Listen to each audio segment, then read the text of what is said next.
Muito bem, só antes de nós começarmos, vocês já viram lá no AVA que foram lançadas as notas de vocês? Algumas notas? Vi. Cheguei a ver aqui. Então foram lançadas, vocês devem estar vendo agora aí as notas, as nossas avaliações, né, de hoje, da nossa disciplina.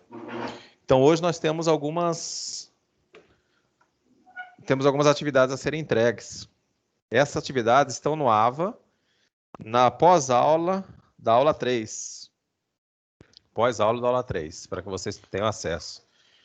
E aí vocês encontrarão aqui esta atividade e esta outra aqui também, nesse local que eu mencionei para vocês, tá? Aí o prazo é 22 de setembro, É. Tranquilo. Tá bom? Então vamos fazer o seguinte. Hoje nós prepararemos um ambiente para o SQL Server. Vocês então vamos fazer um download e vamos preparar o ambiente para que possamos testar o SQL Server. Então já viram as atividades? Eu vou também agora, a partir desse momento, naquele outro AVA, aliás, usando o link do AVA, as aulas eu não disponibilizava porque era para que vocês tivessem acesso pelo AVA. Vocês conseguiram acessar as gravações das aulas anteriores? Alguém tentou?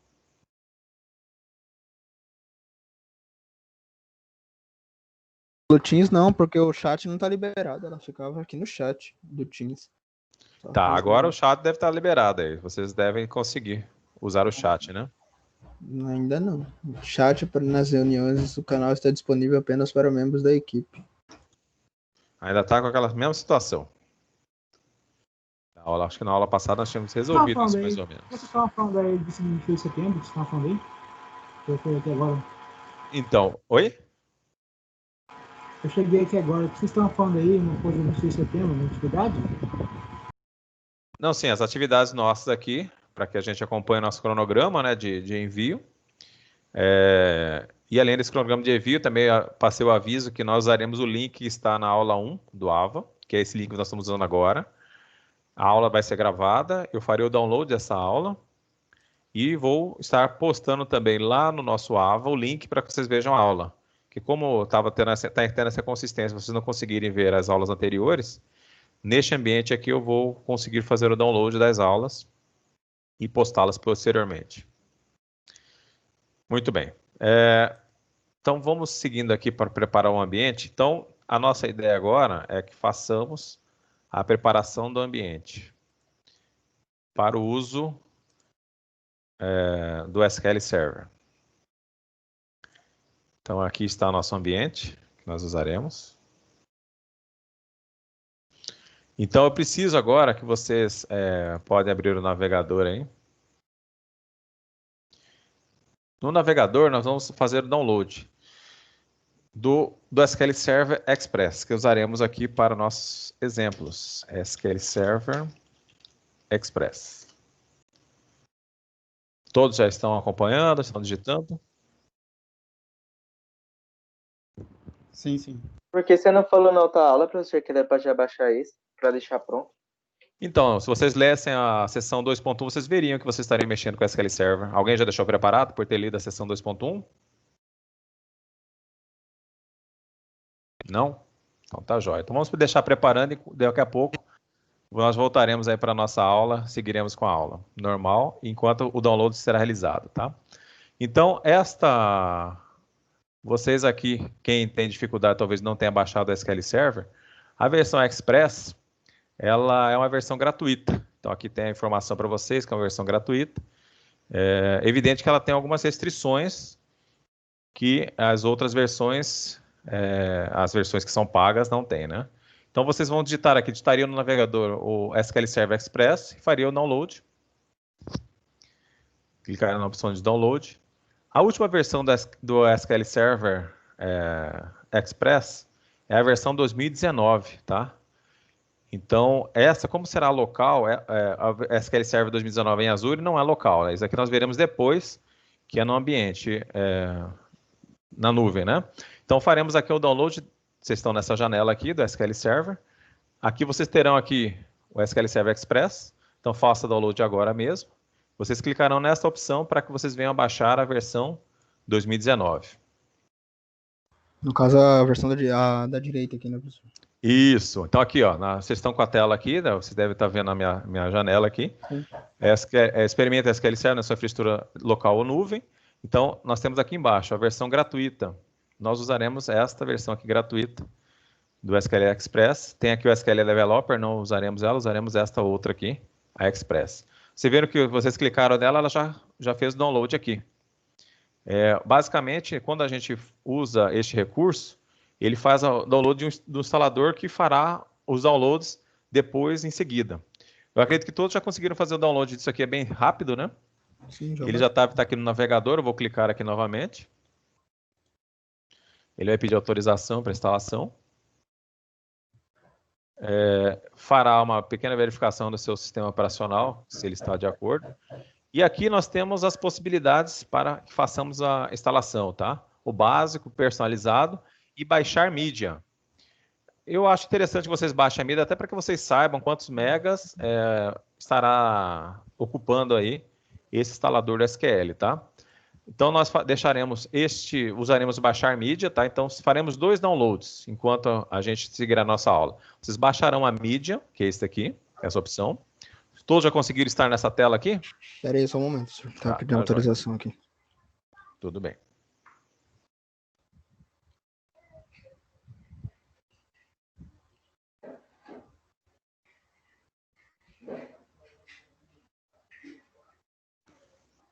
Então, lembrando que essa versão personalizada, então ela já estaria instalando, vocês não veriam o tamanho dos arquivos. Viu então baixar mídia, né? Vamos clicar aqui em baixar mídia. Oi? Aqui é só enquanto o pessoal está se localizando, então vocês poderiam baixar o SQL Server, né, para executar no Linux, para o Docker, né? Vocês devem saber, já devem ter visto o Docker. O Docker seria uma ferramenta para virtualização, né, que vocês podem estar com ele criando a possibilidade de vocês escalarem os servidores de vocês, né? Vocês poderiam estar criando servidores no Docker e conforme a necessidade, dependendo da máquina física que estiver rodando, você vai aumentando recursos do seu servidor. Tudo bem. Então, aqui, baixar mídia, vamos voltando aqui ao SQL Server Express. Em baixar mídia, ele vai mostrar aqui quais seriam as possibilidades que nós estamos desejando para o download. Inclusive, ele vai mostrar aqui a pasta na qual vocês farão o download. Tá? Então, vocês escolheram essa versão aqui, ó, Express Advanced, que será de 803. Isso, 803 MB. Então, ele será salvo neste local aqui, tá? Será salvo neste local. Aí vocês já poderão clicar aqui em baixar. Aí, a partir disso, ele vai aparecer algumas informações aqui e vai realizando o download.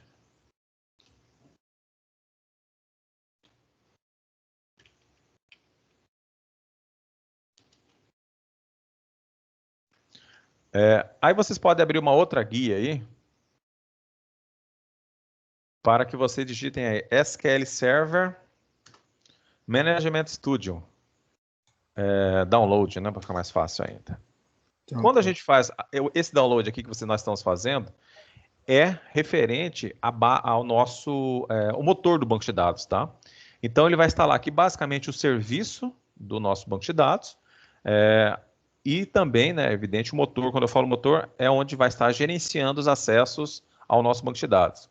Então a interface gráfica ela não é instalada, né? Ela só é instalada então o funcionamento do banco, os bancos de dados que fazem padrão da configuração do SQL Server, né? E o serviço no Windows. Então, essa instalação refere-se a isso. Quando vocês procurarem agora aí o SQL Server Management Studio Download, essa ferramenta aqui, que é uma ferramenta que trará benefício na administração desse banco de dados. Então, é uma ferramenta gráfica que estará nos auxiliando a estar criando usuários, a estar criando banco de dados, a executar rotinas de backup, né? A criar logins. Então, vocês digitem, por favor, no navegador SQL Server Management Studio Download. Esse daqui é equivalente ao nosso Workbench do MySQL. Lembra o Workbench do MySQL que nós acessávamos pela interface gráfica? Seria o equivalente a esta ferramenta. Então, clicando aqui, aparecerá já aqui em seguida, baixar o SQL Server Management Studio, SSMS.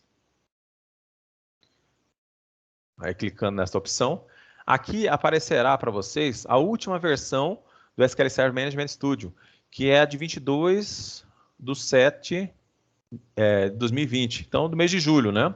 Então esta aqui seria a versão mais atualizada. Essa versão mais atualizada, ela tem algumas características que, para que ela se execute, né, ela precisa estar, por exemplo, no Windows 10, na versão 16.07 para cima, né, ou posterior. Então, nessa versão ou acima, ela vai rodar na Windows 8.1, 2019, 16, 2012 R2, isso aqui server, né? Os servers estão aqui abaixo, ó, todos os servers que poderão rodar.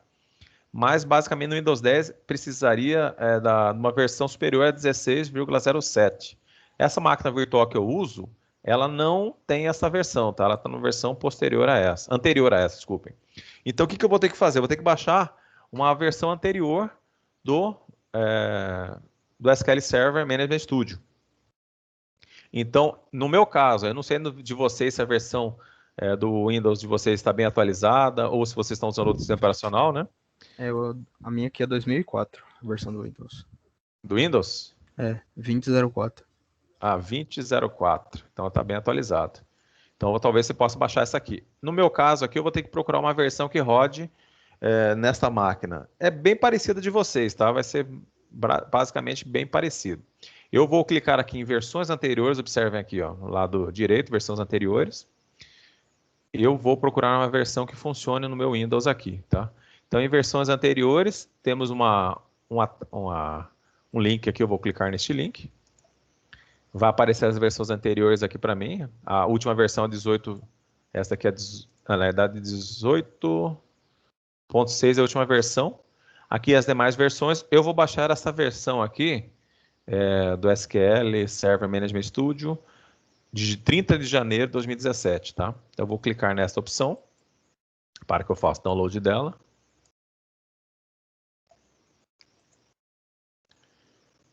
Tá aqui, ó, baixar, então eu vou clicar aqui para baixar. Oi. No caso da outra, é só clicar ali em baixar, SQL Isso, Server. na de vocês, se vocês quiserem tentar a última, é só vocês clicarem nessa opção aqui, ó. Baixar o SQL Server Management Studio. Estão vendo aqui? Sim. Sobre o download da imagem, eu uso o Express Advanced de 803 MB, é isso? Isso. Exato, tá. No motor, né? Nessa aqui. O meu já acabou o download. Isso. Perfeito. Use essa aí, tá? Até vocês já estarão sabendo o tamanho dela, né? No caso aqui, eu também já fiz o download dela. Esta aqui, ó, de 822.883. Então, essa aqui é o nosso motor do banco. Nós temos que instalar esse motor primeiro, tá? Esse motor é o primeiro a ser instalado. Que vocês já estão fazendo download aí. E aí, essa outra parte aqui da instalação da interface visual de acesso ao banco, vocês instalarão depois. Mas já podem clicar aqui para fazer o download. Eu vou clicar na minha versão que eu vou usar. A minha versão que eu irei usar é 16.5.3. Cliquei na minha versão, ela começou o download aqui. Ela é um pouquinho maior que a de vocês. Aí, se vocês for baixar a versão mais atual, ela deve ter uns 500 MB. Essa minha tem 957 MB. Essa aqui tem 552 MB. Isso, ele tem menos, exato. A mais atual está mais enxuta. Essa mais antiga aqui, ela está maior. Aí Alguém de vocês conseguiu terminar o download? Sim. Sim, download. Ainda não, né? Sim. Então tá. Então façam o download. Enquanto isso, vamos voltar agora para a nossa aula, enquanto o download está sendo realizado, tá? Voltaremos para a aula para depois voltarmos aqui e realizarmos a instalação, eu acompanhar a instalação de vocês do SQL Server, tá? Muito bem. Então vamos agora partir. A nossa aula de hoje, então, estará tratando da seção 2.1. A seção 2.1, então, trabalha... Oi? Pode estar fechando aqui o Express Edition, já terminou aqui. Aí pode clicar em fechar, abrir pasta anterior. Tá, só um momentinho. Você fala do quê? Aqui nessa tela, você já fez o download? Essa tela aqui. Aqui pode fechar, tá? Se já acabou o download, esta nossa interface aqui é apenas para realizar o download ou a instalação personalizada, na qual não realizaríamos o download. Nossa. Então, fizemos, já pode fechar.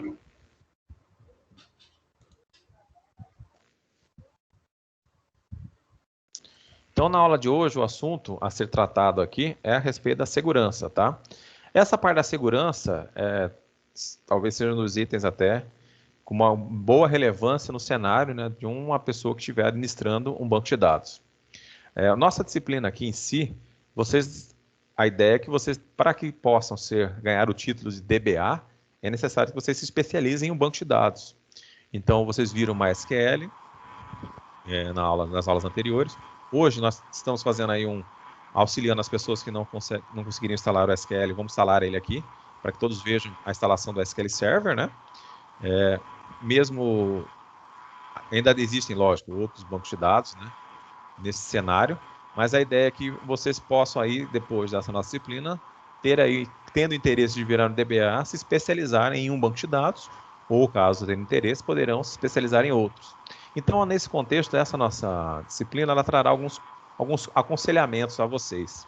Então, quando tratamos de segurança, são listados objetivos, esses 3 objetivos que vocês deverão ter em mente quando estiverem gerindo um banco de dados, né?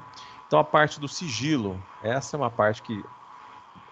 Isso tudo que falaremos aqui, evidente que dependerá também das pessoas que estarão envolvidas no cenário da empresa que estivermos utilizando o banco de dados, né? Porque quando a gente fala do sigilo, aqui já nesse contexto aqui, quando estamos provendo esse sigilo, que quando estivermos criando aí contas de usuários, que os nossos usuários não consigam fazer acessos a dados que não sejam pertencentes a eles, né? Nesse conceito aqui, o exemplo até passado aqui, o aluno não pode examinar as notas de outro aluno, né? Então, cada um tem que ter o seu sigilo, a sua informação ali sendo acessada, e que os demais integrantes desse sistema não tenham acesso a esses dados que são exclusivos de um determinado agente desse sistema. Esse sigilo, muitas vezes, nós não... Na realidade, quando usamos um sistema de informação, muitas vezes o sistema de informação é que cuida desse sigilo, né? Muitas vezes, alguns sistemas de informação, né, não são todos, alguns fazem o acesso ao banco de dados via uma conta de usuário. Existe uma conta que é passada para o sistema, essa conta a pessoa vai logar, a partir dela, os outros usuários terão a conta vinculada ao sistema, então eles não conseguem de forma direta acessar o banco, eles apenas conseguiriam ali acessar o sistema deles. A parte da integridade também é uma questão de segurança. Quando a gente fala em integridade, é que os usuários deverão modificar dados que estejam correlacionados às permissões deles. Aqui fala mais um exemplo, o aluno deve ver suas notas, embora, obviamente, não possa modificá-las diretamente no banco de dados. Quando a gente fala isso, o aluno ele pode modificar as notas deles, né? É só dar uma estudadinha a mais que ele consegue modificar. Agora, modificar direto no banco, isso não é questão a ser realizada. Essa integridade também, pensando, se fôssemos ter uma equipe de desenvolvedores, os desenvolvedores em si também, eles teremos até na ideia de uma empresa, criar perfis para esses desenvolvedores, né? Se trabalharmos com uma equipe de desenvolvimento, teremos pessoas que estarão mexendo com relatórios e outras mexendo com manipulação de dados. As pessoas que estão criando relatórios, não necessariamente elas precisem e devam, né, inserir dados no banco de dados. A missão delas é apenas criar consultas e os relatórios propriamente ditos. Então, o perfil de acesso dessas pessoas não deve alterar. Então, isso aí a gente mantém integridade estando trabalhando corretamente com autorização de acesso aos usuários devidamente credenciados. E a outra segurança que também menciona aqui é a parte da disponibilidade. Então, usuários autorizados não devem ter acesso negado. Então, é o conceito aqui, por exemplo, se for o caso aqui, um professor que queira alterar uma nota deve conseguir fazer até o fechamento do semestre letivo, né? Isso aqui é até uma regra, né? Do sistema acadêmico, né? Então, o professor pode alterar, evidente que temos o trâmite aí até o final do semestre para que ocorra isso. Então, esses 3 itens aqui faz parte da ideia de projetar um banco de dados. Evidente que quando a gente menciona a disponibilidade, temos que realmente ter noção do que o usuário pode acessar para que ele tenha essas permissões concedidas. Quando a gente fala de acesso negado, evidente, aí tem que ver as políticas que forem implantadas, né, as políticas de segurança. Por exemplo, uma pessoa pode ser até autorizada, mas se ela errar a senha 3 vezes, por exemplo, o acesso dela é bloqueado. Então, isso também interfere na segurança do banco. Tá? Então, basicamente, sigilo, integridade e disponibilidade. Esses são os itens que fazem parte aí do projeto no sistema de banco de dados. Agora, a política. Então, uma questão muito importante em qualquer empresa é a política de segurança do banco de dados. Então, basicamente, o DBA em si e as políticas devem estar vinculadas, basicamente, a monitorar acessos. Então, essa questão de monitorar acessos, os bancos de dados geralmente têm os logs para a gente acompanhar como é que está sendo o acesso das pessoas, né?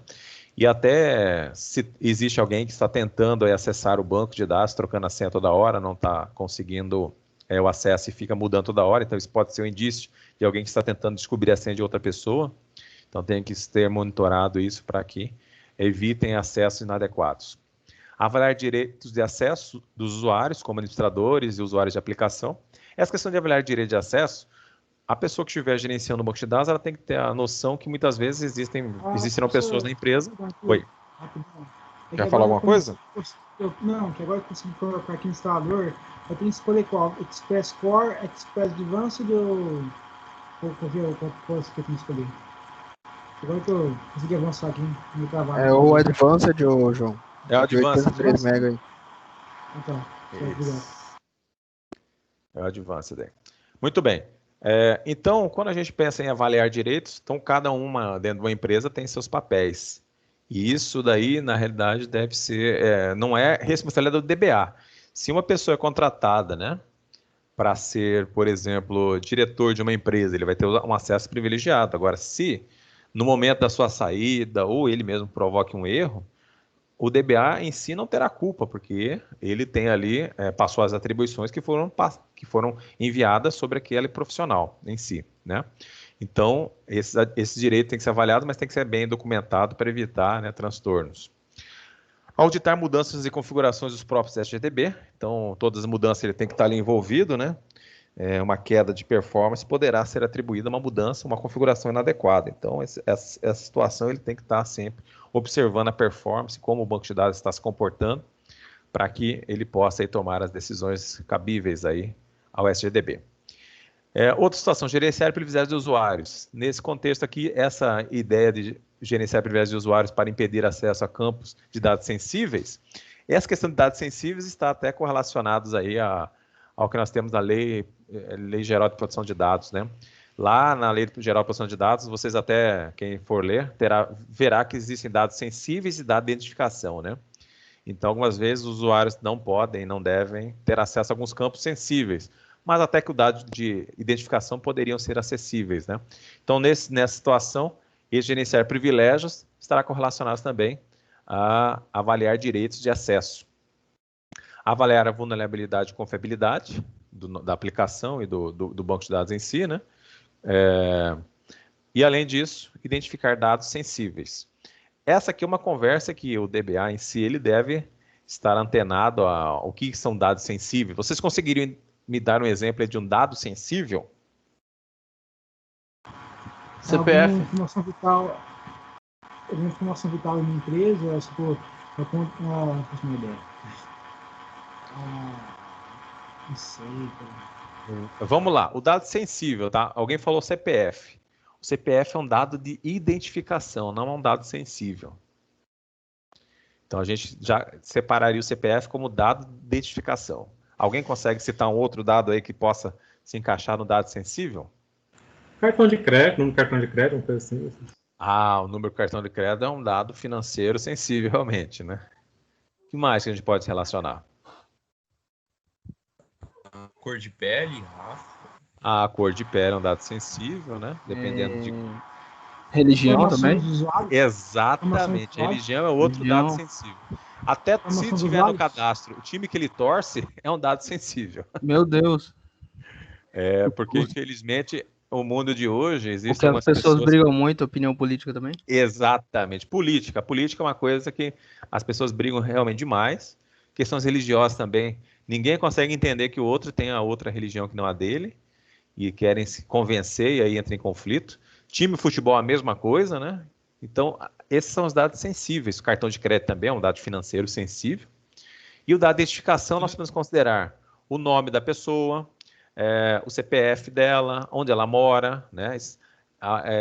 Inclusive a questão a data de nascimento, A biometria é uma questão interessante também. A biometria também pode se roubar. As pessoas podem vazar a biometria de alguém, né? Isso também é um dado que a gente chama de um dado de identificação, a biometria da pessoa. Isso aí, infelizmente, se vazar um dado de biometria, ele é um dado de identificação e também muitas vezes sensível, porque ninguém consegue mudar a biometria, né?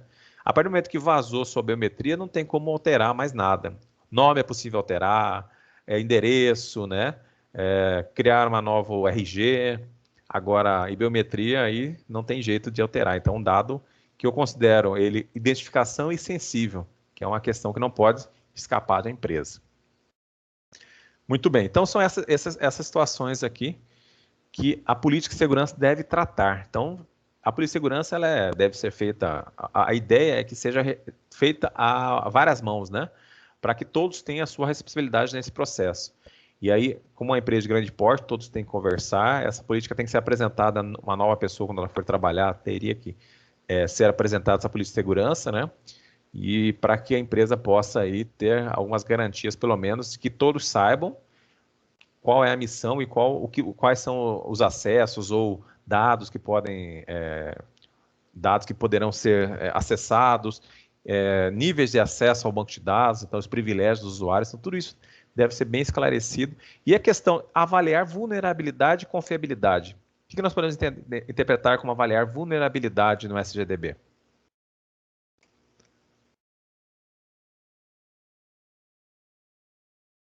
Não sei se vocês já viram, algumas empresas proíbem que as pessoas utilizem pendrives dentro da empresa. E vocês devem ver que alguns ERPs, eles conseguem exportar dados para planilhas do Excel. E aí algumas empresas usam o artifício de bloquear o pendrive, né? E fazer com que eles usem o e-mail corporativo para que possam ser aí observados quais dados estão sendo trafegados aí nesta estrutura, né, nesta rede. Muito bem, então a política de segurança é muito importante. Outras questões que a gente tem que também estão correlacionadas à segurança, mas não restringe apenas o gerenciamento do SGDB, né? Então aqui, diferentes preocupações devem ser tomadas. Na especificação das consultas, como é que seriam feitas as consultas ao banco, porque como eu mencionei, a consulta vai estar entregando dados às pessoas que estiverem na empresa, e se essas pessoas não estiverem bem instruídas até onde elas devem ir, e até avisadas, porque se elas avançarem do limite, é evidente que elas teriam que arcar pelas consequências, então isso aqui é interessante que temos que especificar. Na programação das aplicações, isso aqui é uma outra parte interessante, porque como eu mencionei, né, quando você está se programando aplicações, e teremos aí vários perfis aí de desenvolvedores, e alguns perfis desenvolvedores estarão criando objetos no banco. Evidente que esse banco é um banco protótipo, né? A ideia é que você faça a separação entre protótipo, até talvez um banco homologação para o último teste, para depois passar para o banco produção. E o banco produção não ser acessível aos desenvolvedores. Então, eles só conseguirem, no caso, a manipulação do banco de dados, banco de dados protótipo. Então, a programação também deve-se observar bem como é que será feita a aplicação. Então, como mencionei, tem algumas aplicações que utilizarão aí o próprio login do banco de dados para fazer o acesso da aplicação. Em outros bancos, em outras aplicações, desculpem, será apenas um usuário que fará a conexão. Esse usuário, é evidente que as pessoas que estão manipulando o sistema não têm acesso, não sabem qual é esse usuário. Esse usuário é passado direto pela aplicação para conectar ao banco. A partir daí, as pessoas usarão usuários que são criados apenas na aplicação, eles não fazem parte do banco de dados. Isso faz com que eles, caso tenham uma interface de conexão ao banco, a senha que eles forem tentar usar não será acessível. Mas aqui você perde a questão do log do banco de dados. Então, quando a aplicação só tem o usuário e os usuários, a criação do login deles são apenas internos à aplicação, você perde o log de transação do banco de dados e fica a critério apenas o log da aplicação em si, das movimentações que ocorram ali. Vocês já desenvolveram uma aplicação e vocês usaram logins do SGDB ou um login único para conexão e a partir dele criando os logins dentro da aplicação? Como é que vocês já fizeram? Alguém já fez isso? Eu não. Não ainda. Tinha na aula passada, acho que era o Roniel, né? Acho que era o Raniel. Roniel, parece que ele tem manipulação, né? Ele gerencia uma rede, não é isso, Roniel? Sim, senhor. Que ele tava falando lá da empresa lá. Isso. Você lá no Roniel, você tem uma aplicação que roda na sua empresa. Essa aplicação você sabe informar se os logins são do banco de dados, do SGDB, ou só da aplicação?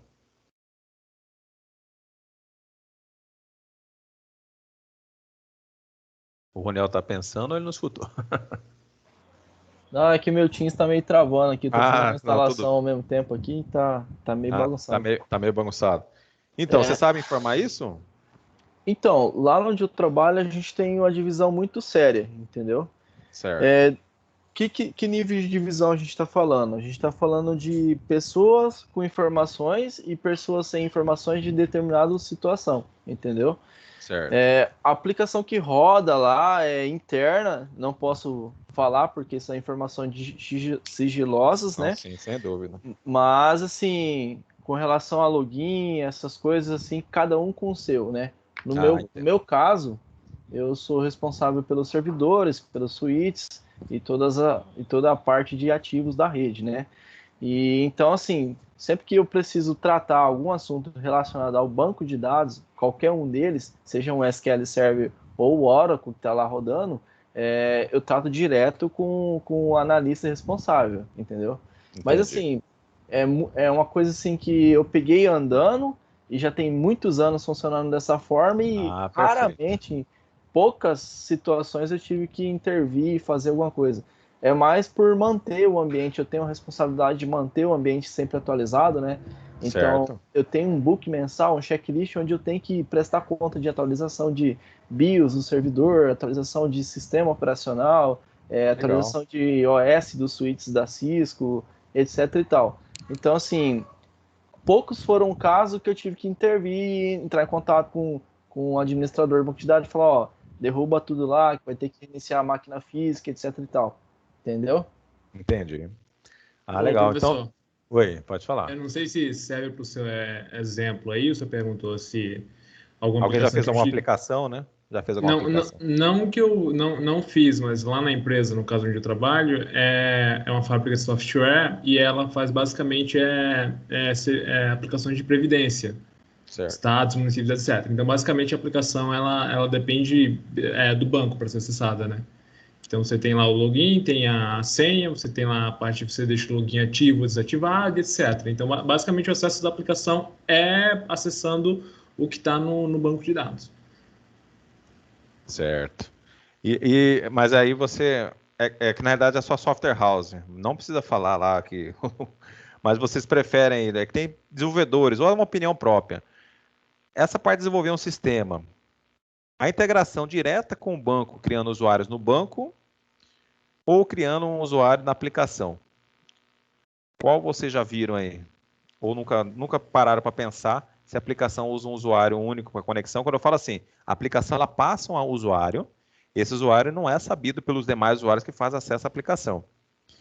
Ou o usuário da aplicação é o mesmo usuário do banco. No caso, eu já vi a implementação é diferente. Tipo, você tem um usuário que é aquele cara que eu não sei, ele tem acesso à extranet, né, da empresa em si, a intranet, né, onde ele faz a tradução de chamada, gerencia tudo, etc. E tem um login diferente, que é o login que fica da aplicação em si, que fica no banco, que já é diferente. Já é separado, já é uma outra coisa completamente diferente. Ah, entendi. Beleza. Então é isso, pessoal. Nós temos essa parte das aplicações aqui, é uma questão que faz parte. Uma outra questão, vocês que estão aí nessa empresa, a política de segurança lá, ela está atualizada?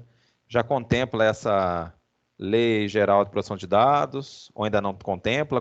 O que vocês falam aí, quem já está no comércio, no trabalho aí? No meu caso, tá em 70%, se eu não me engano, é 70% a implementação disso aí. Não tá tudo certo ainda, mas a gente tem um cronograma lá e a última vez que eu vi, eu acho que estava em 70%. Ah, 70%. Tudo. Beleza. Então, isso aí é interessante vocês aí, caso estejam chegando numa empresa que porventura não tenha, é uma das questões que tem que ser trabalhadas, tá? Tem que ser todo mundo...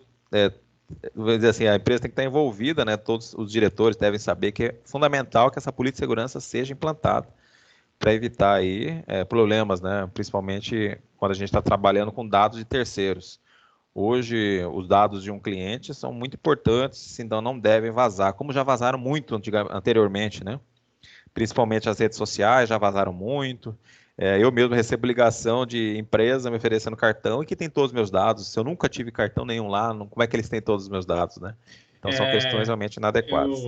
Eu digo, assim, quando a gente que começou a trabalhar de home office desde março, eu finalmente consegui ter a perspectiva de como que esses dados vazam, professor. Porque, assim, se alguém tiver mal intencionado e ele tiver acesso ao sistema, é muito fácil vazar esses dados e ninguém nem notar, entendeu? É coisa de, tipo, um simples Ctrl+C, um print screen já era. Exatamente. Home office, o acesso remoto, tipo, ele não quis dizer segurança, cara, tem que ser um cristão, você tem que confiar o sistema a um cristão, porque se for uma pessoa mal intencionada, velho... Isso bem observado. Com a questão do home office, as empresas foram abertas, né? Ou seja, de casa agora, a pessoa tem acesso aos dados da empresa, e se essa pessoa ela não tem a noção do que ela está fazendo, dependendo do ambiente que ela estiver acessando, pessoas que estiverem ao redor poderão ter acesso, se ela for uma pessoa descuidada. Imagina uma pessoa que usar, sei lá, não tem como... Você não sabe quem a pessoa mora, né? Então, tem várias situações que podem ocorrer realmente com o trabalho home office. O home office trouxe uma nova perspectiva quanto à realmente segurança dos dados, né? Se a partir de agora as pessoas têm acesso em casa a essas informações, então é muito complicado. Dar um exemplo prático, assim, as empresas, no caso, elas implementam políticas de segurança, porque quando você vai acessar a empresa, geralmente você faz através de uma VPN, né?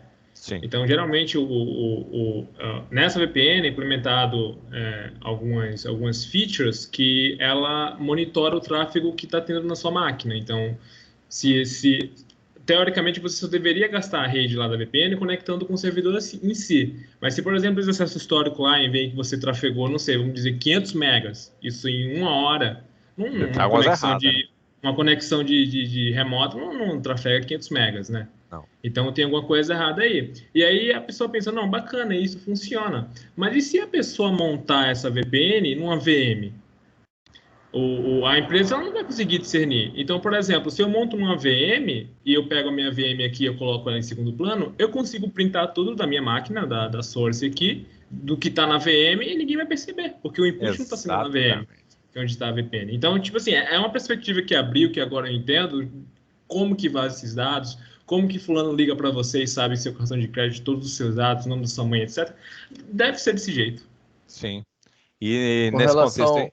Oi, pode falar, Daniel. Aí, só complementando o que o Zé falou, no meu caso aqui a gente usa o Security Server da Cisco Security Server. E aí toda a sua sessão ali dentro é monitorada. Tudo que você digita, clica, toda a tela, a sessão em si ela é gravada, entendeu? Certo. Então isso ajuda a coibir algum furo de tipo print, movimentação de arquivo, esse tipo de coisa. Mas uma simples VM, ela contorna tudo isso aí. Porque se você tirar print da sua máquina, não onde a VPN está instalada, que seria a VM, como é que o Cisco ou qualquer que seja lá o programa, ele vai descobrir se o input não foi na VM, não foi onde está a VPN instalada? Então, assim, é muito fácil de contornar, cara. É que assim, quando você usa algum print, alguma coisa assim, você está, na verdade, usando um recurso local, né? E aquela conexão, você tem ali um histórico, um log no Security Server, entendeu? Então, assim, para mim chegar lá, beleza, eu chego no portal do Security Server, aí do portal do Security Server que eu vou para a máquina, entendeu? Aí o negócio já é diferente, ele já é pensado para esse tipo de situação, entendeu? É muito chato, porque quando eu preciso de acessar um servidor, fazer alguma coisa, eu demoro o dobro de tempo. Até eu chegar no portal do Security Server, dentro do portal tem mais 2 autenticações, aí que eu vou chegar na máquina, ele gera um usuário temporário lá, e aí eu acesso a máquina, entendeu? Com esse usuário temporário naquela sessão totalmente monitorada. Ixi, não, realmente aí acaba, até a conexão fica um pouco mais lenta, mas mesmo assim ainda podemos até, não dando print, né, mas até com o celular mesmo registrar a tela, né? Existem outros Exatamente, recursos. até o Aí telefone, nesse né? caso aí não tem como, né? Aí não tem Aí jeito. a pessoa já tá tipo nível máximo da má intenção, não tem como mesmo. Exato. Mas é por isso que eu falo. circunstâncias ela abrem. Mas aí que a situação é complexa realmente, mas ainda assim é possível, né? Se a pessoa que for denunciar informando que vazou o dado dela, aí você pode pelo menos entrar no sistema e ver quem acessou os dados dela, né? Então você vai ter ali uma possibilidade Vai de estar... ficar um rastro para trás. Exato, vai ficar um rastro ainda, né? Mas ela ainda pode, dependendo da situação, se não houver a denúncia, apenas a pessoa aceitar que os dados dela estão rodando nas mãos de outras pessoas e aceitar não havendo denúncia, fica até difícil saber de qual empresa vazou, na realidade. Fica difícil. Para quem tem seus dados vazados, você muitas vezes não sabe de quem é que vazou. Então não tem nem como ir atrás. Eu diria que depende depende do segmento de como do que é o serviço. Eu digo assim, por exemplo, se for no meu caso, que é, por exemplo, basicamente o cliente é um estado inteiro e é a previdência do estado. Então, se vaza alguma coisa lá, o único pessoal que tem acesso a esse tipo de dado é a empresa mesmo que fornece o serviço, né? Então, nesse caso aí, seria muito fácil jogar a culpa para alguém. Para alguém, exatamente. Muito bem, então essa daqui é uma questão muito importante numa conversa, então vocês têm que pensar na polícia de segurança, ela faz parte. Esse outro item aqui no hardware, né? O hardware também, aqui a gente fala, é o acesso físico ao hardware, né? Onde está rodando o servidor em si. Isso aqui também muitas vezes é difícil de gerenciar, o DBA gerenciar. Aí já vai ter o colega ali da infraestrutura que vai estar tendo esse gerenciamento mais bem elaborado. Muitos data centers, lógico, têm câmeras, né? Isso é uma questão talvez básica em data center, ter câmeras para ver quem está fazendo acesso físico, né, aos equipamentos. Isso também é parte interessante. E a rede relacionada ao uso do SGDB. Então, como é que é a questão da rede vinculada a esse uso do banco de dados? Como é que ela funciona? Se existe também o log da própria rede, né? Para caso a pessoa tente usar aí outras aplicações para fazer a conexão ao banco. Mas aqui a gente está falando de pessoas que saibam trabalhar, né? Com TI.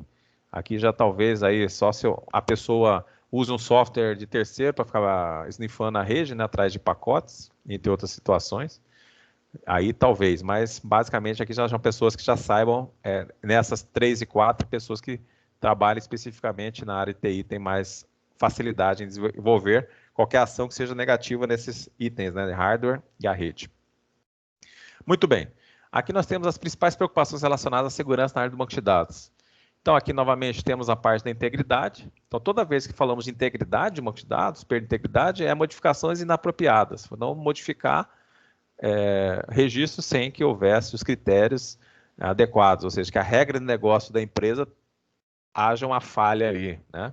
Então, se pensarmos aí em uma empresa que faça uso de boletos, então alguém lá e apagar o boleto ou mudar o boleto para outra pessoa, né? Então, isso aí é uma modificação inapropriada, né, que gera aí falhas na integridade desse banco de dados.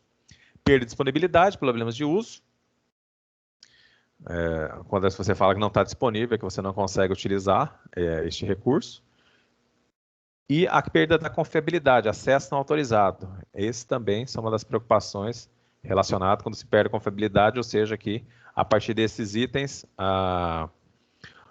alguma pessoa pode fazer o acesso não autorizado aos dados. Então, todas essas perdas são danosas para um usuário de banco de dados e precisam ser observadas no momento de estabelecer as políticas de segurança. Então, a política de segurança, na minha opinião, envolve também essa parte aqui desses 4 itens, as consultas, as aplicações, como é que a aplicação minha tem que funcionar na minha estrutura. É um documento detalhado, né? E até no momento em que você está numa empresa com várias outras atribuições, muitas vezes é deixar de lado porque você tem outras coisas a serem feitas.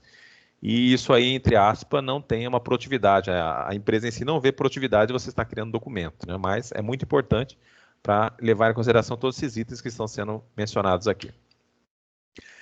Muito bem. A questão do DBA, né? Qual o papel? Então, o DBA, como eu mencionei para vocês, aqui será apenas o conceito do que o DBA deveria aí ter de atribuições, o contexto dele. Evidente que para ser um DBA não é tão simples assim, é necessário que vocês se especializem em pelo menos um banco de dados, especializar mesmo, fazer provas, certificações. E aí, sabemos aí que eu acho que o banco de dados que talvez remunere melhor a certificação dele é o banco de dados Oracle, mas também existem certificações para SQL Server, né? O próprio MySQL, entre outros. Então, no contexto do DBA, as suas ações básicas, né? Então, criar contas, então a gente vai cria conta, altera a senha, deixa com que a pessoa altere depois, ou até mesmo, no caso aqui do SQL Server, nós podemos até criar uma conta vinculada ao usuário da rede dele, tá? Então, o mesmo usuário da rede será o mesmo usuário do banco. É possível fazer essa integração se você estiver usando uma rede Windows, né? E o SQL Server consegue fazer isso. Revogação de privilégios. Aí, no caso do DBA, cancele certos privilégios que foram concedidos anteriormente a certas contas. E essa revogação é a concessão que está em seguida ali. O DBA, geralmente, ele que tem essa missão de fazer isso. Na verdade, geralmente não. É por padrão, numa empresa de grande porte, o DBA faz isso. Quando a gente fala empresa de pequeno porte, o cara da TI faz tudo, né? Não é o certo, não é o adequado, mas acaba fazendo. E nessas revogações e concessões, a gente pode usar interfaces gráficas para fazermos essas ações, ou usar consultas, códigos SQL para fazer a concessão, grant, né? E a revogação, revoke, das atribuições de privilégio às contas. A atribuição de nível de segurança consiste em distribuir as contas do usuário à classificação de segurança adequada. Então, aqui, dentro de alguns bancos de dados, é possível criar perfil, né? Pelo perfil fica muito mais fácil criar usuários. Você vai ter o perfil ali, a partir dele você estabelece qual o nível de segurança que esse perfil terá e, a partir disso, atribui aos usuários esta classificação. E o DBA deve garantir aí que tenha aí o controle de acesso, no caso, o controle de inferência, o controle de fluxo.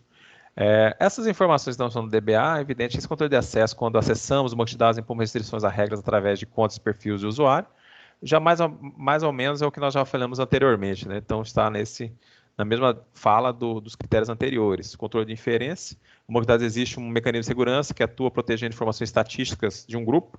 Isso aqui depende, isso que está sendo mencionado aqui, depende também se o DBA vai implantar esses critérios aqui no banco, né? Vai estar até o DBA ele estabelece quanto tempo vai ser guardado o log do banco de dados em si, o log de transações será salvo, quanto tempo vai ser armazenado, em qual local será armazenado, se vai participar do backup.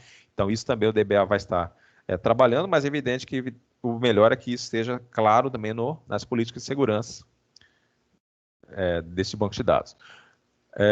Controle de fluxo é responsável por regular a distribuição de informações entre objetos acessíveis, é um mecanismo que evita que essas informações flutuem em canais que violem a política de segurança. Essa questão de controle de fluxo, basicamente, também aí, se nós estivermos trabalhando com e-commerce, né? No e-commerce, quando aquele momento que você vai fazer informar seu cartão, número do cartão, que é um dado sensível, e isso aí tem que estar seguindo certinho os canais adequados para que esses dados não fiquem ali livres para que outras pessoas possam fazer o acesso. Então, isso aí tem que ter, esse fluxo tem que ser bem detalhado para que não ocorra aí um gargalo de se perder uma informação ou que informações fiquem disponíveis para terceiros, que não é legal. Vocês aí já aderiram à moda, na moda não, né? Ao critério de segurança de usar cartões virtuais em compras na internet? Todos vocês fazem uso deles? Eu comecei a fazer isso depois que o Nubank liberou. Depois que o Nubank não tinha esse recurso, né? Não tinha. É verdade. Mas aí eu fiz a besteira que eu assinei um serviço lá de fora, coloquei o cartão virtual lá, né? E aí eu imaginei assim, não, eu vou acessar aqui um mês, vou excluir o cartão, e assim ninguém vai me cobrar nada. Só que aí um mês depois me cobraram de novo, né? E deu o quê? R$80, que era $10. Aí eu fui questionar o Nubank lá, eles falaram, não, é que a gente tem uma feature aqui que mesmo que você delete o seu cartão, ele vai automático para qualquer outro que esteja disponível, alguma coisa assim. Eu falei, tem mas isso? Eu não... tem. Aí eu, mas eu não sabia disso. Vem ativado por padrão. Eu falei, então desativa esse negócio aí. Aí desativaram. Se você não quiser que você tenha surpresas com assinatura de cartão virtual, você tem que ir lá e pedir para ele desativar.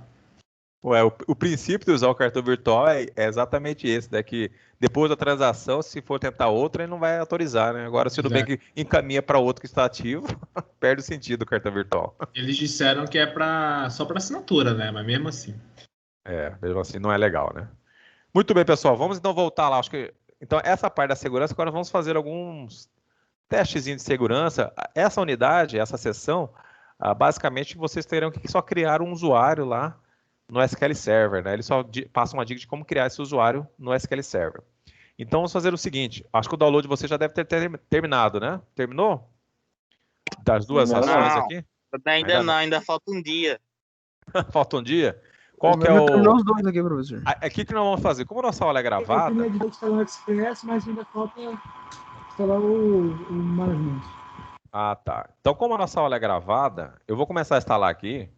Aí depois eu vou estar disponibilizando o link para vocês verem ela novamente, para que vocês, caso alguém tenha alguma dúvida da instalação do SQL Server, façam, tá?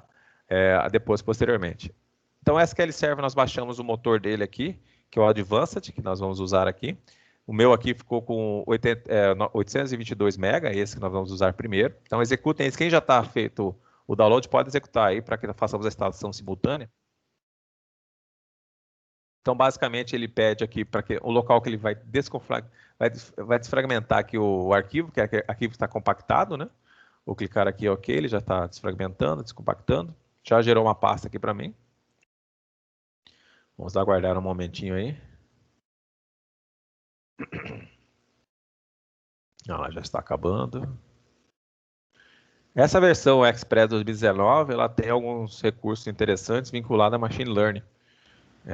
A mineração de dados, e já vem alguns recursos aí disponíveis para usar para o uso do Python, da linguagem R e da linguagem Java. Vocês já ouviram falar da linguagem R?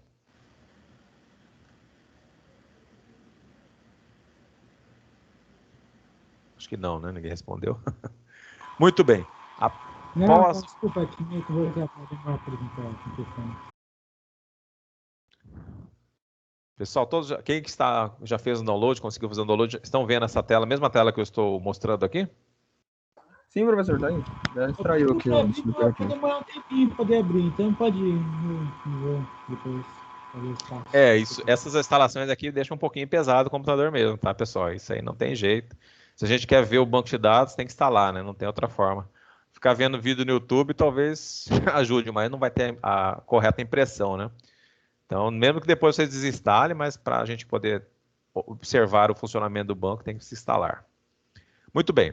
Acho que não serve no Pentium 4, né, professor? O seu é Pentium 4? É. Eu não sei. Cara, é só depois você fechar o serviço lá e só ativar ele quando for fazer testes. Exatamente. Até pode fazer, exatamente. Boa sugestão. Fecha o serviço. Se você quiser fechar... Você já instalou o MySQL, né?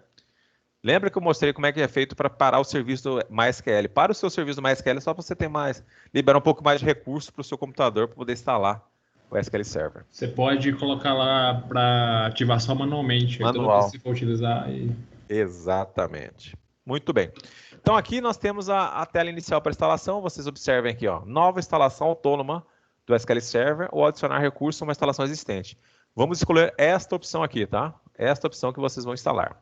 Então, cliquem nessa opção, ele vai começar a puxar as primeiras ferramentas aí da instalação. Aparecerá isso aqui para vocês, termos de licença do SQL Server, vai falar aí que vocês poderão usar de forma gratuita, tem um tamanho específico, alguns recursos não serão disponibilizados. Perfeito, vocês vão marcar que vocês aceitam e vamos avançar. Ele também já vai mostrar que é usar o update para procurar atualizações, caso vocês queiram. Essa versão é 2019, talvez tenha alguma atualização aí. Acho pouco provável, fizemos o download agora há pouco, né? Mas tudo bem, vamos clicar aqui em avançar. Ele está verificando aí por atualizações do produto. Aqui ele encontrou em andamento. Estamos na mesma janela, pessoal? Quem conseguiu baixar? Sim, professor. Tá aqui tá. Na atualização. Demorou um pouquinho aqui, tá abrindo de novo. Eu não estou na minha janela não, mas Vamos ver. Vamos chegar exatamente. Ah lá, continuou. Aí ele só viu, observou aqui que meu firewall está com probleminha, mas restantes foi tudo aceito aqui para instalação, tá? Então vou clicar em avançar novamente. Em avançar, ele marca aqui que será instalado. Observe aqui que vai ser instalado aqui serviço de mecanismo do banco de dados. Esse que eu falo que é o motor do banco, né? O serviço do banco de dados, replicação vai ser instalado. Serviço de machine learning e extensão de linguagem vai ser instalado para R, para Python, para Java. Extrações semânticas de texto, ou seja, tentar trabalhar aí o que significa o texto. Recursos compartilhados, vai estar aqui. Por enquanto aqui, vocês, caso não é necessário marcar nada, tá?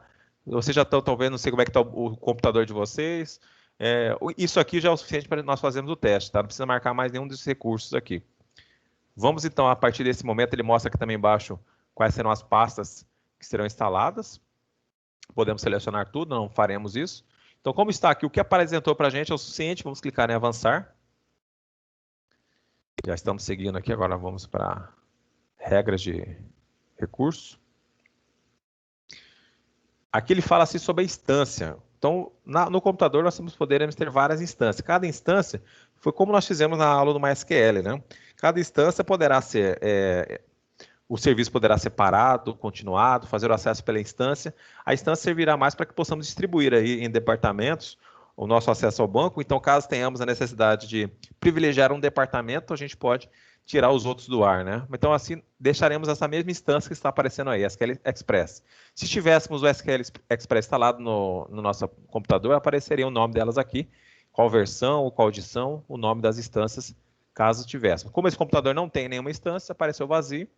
Vamos clicar em avançar.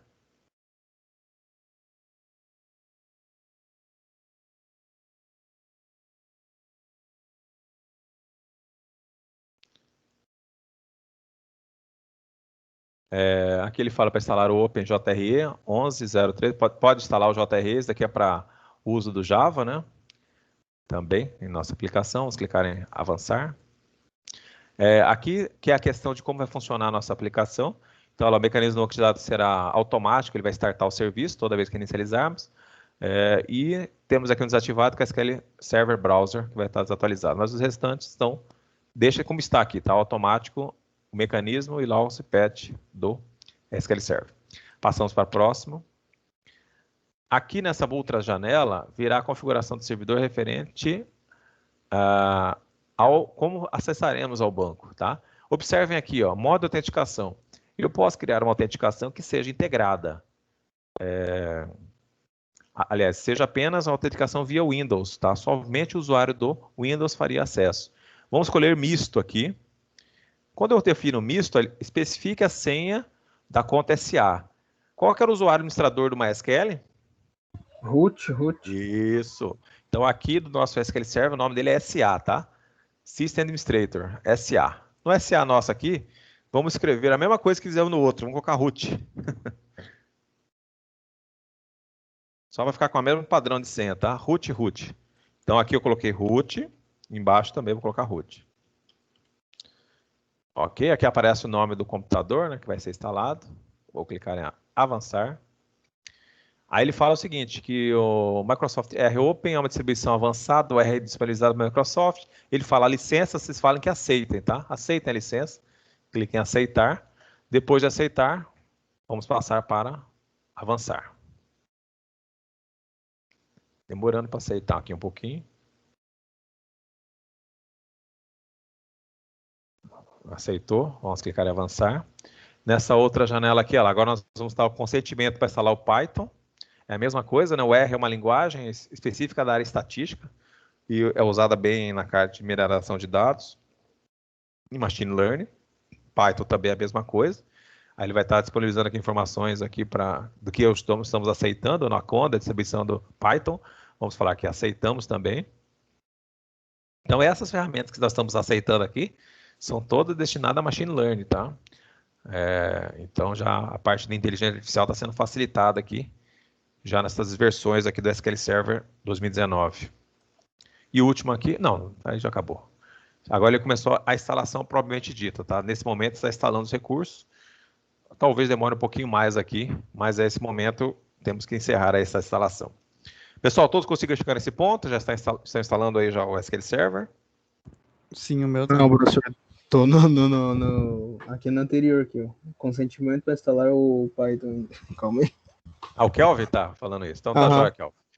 Então, beleza, pessoal. Vamos fazer o seguinte. Aí o que vocês vão fazer? Lá no AVA tem as atividades. Quem já acabou essa instalação aí, pode acessar o AVA, veja as atividades de vocês. Está na aula 3, né? No caso, a sessão 1.3 no AVA. No momento pós-aula estão os exercícios. Aí vocês já poderão tentar fazer um intervalo aqui para terminar a instalação. E enquanto isso, deixa instalar aí, tá? Ele vai talvez demorar um pouco, depende do hardware de vocês. O meu já está no meio do processo, mas não sei quanto tempo vai demorar. Mas eu acredito que dará tempo de retornar para instalar a segunda parte, que é a interface gráfica para conexão a esse banco. Tudo bem, pessoal? Então vamos deixá-lo aí um pouquinho aí, vocês vão trabalhar aí com as atividades, a instalação. Daqui a pouco retorna para a gente conversar. Ô, professor. Oi, pode falar. É o Gerson aqui. Vai precisar disso aí para hoje? Não, como eu falei, eu vou gravar a aula, tá? Aí você depois acessar a aula e tentar refazer o processo. Mais tempo, tudo bem? Beleza. Agora, só para que quem tiver com o computador conseguindo fazer o trabalho junto comigo, vai estar instalando junto. Tá. Só que minha internet hoje tá... Não, beleza. Já sabe como é que é. Tá bom. Tô parando ainda. Não, tudo bem. Então, trabalhem nessa meia horinha aí, passem a ver os questionários e trabalhem na instalação aí, terminando. E aí depois que retornar, eu continuo a segunda parte. Então até mais, daqui a pouco eu retorno.